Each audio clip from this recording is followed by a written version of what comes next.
Sa mga magtatanong sa akin kung ba't nandito na ako, dahil nakataas na ako. Salamat kay Don PJ, salamat kay Insay. Yun. Salamat din sa mga taong hindi nakahuli sa akin doon.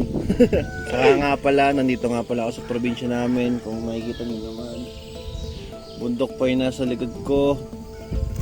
Kasi ngayon bababa kami sa bahay ng lola ko. Ang lugar na to, hindi ko masyadong kinikwento sa mga ganggang. Saka ang alam ko, nakakaalam lang neto, si Libag.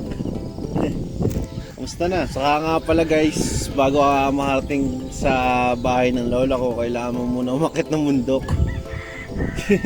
Kagising lang namin kasi napagod talaga kami kahapon eh. Papakitaan ko kayo ng short clip. Ayan.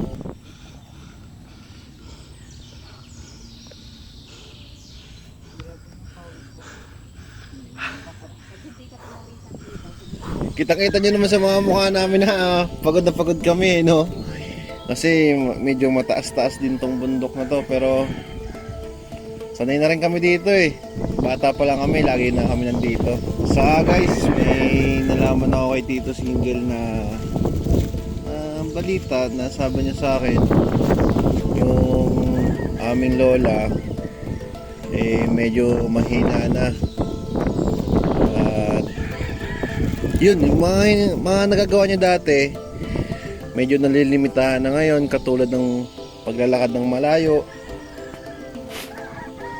Yung mga dati niyang ginagawa ngayon hindi niya na nagagawa kasi sobrang bata pa ng lola ko eh. Hindi lang nga pala, no? 72 na yun, sobrang bata pa nun. Syempre habang si lola sobrang bata pa, eh gagawin na natin kung ano yung pwede makapagpasaya sa kanya. Paano natin mapapasaya si lola? Balak namin na pagandahin yung kubo ng lola ko para pag nakita niya talaga yung kubo na maganda, na malinis na ulit, na maraming alagang hayop, eh sobrang saya nun. Kasi yung dati niyang pinupuntahan na kubo, maayos na ulit. Napabayaan yun guys kasi hindi na siya masyadong nakakapunta dun eh. Sa medyo hindi na nakakalakad ng malayo yung lola. Siyempre, kakatakas ko lang. Eh, ilang araw akong na-stuck to sa kwarto na yun. Wala rin din naman talaga akong pera. Wala rin tayong budget na pampaayos.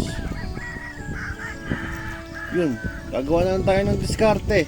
Sabi nga ng lola ko sa akin nun eh, hindi ko makakalimutan. Sabi niya sa akin nun, Apo, alam mo,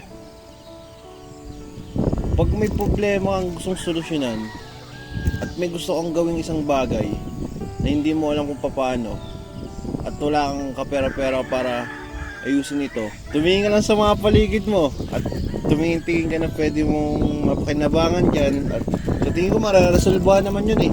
Kaya ito, last 3 months nga pala guys, may pinadala ako sa bahay ng lola ko na isang aircon sa bahay ng lola ko.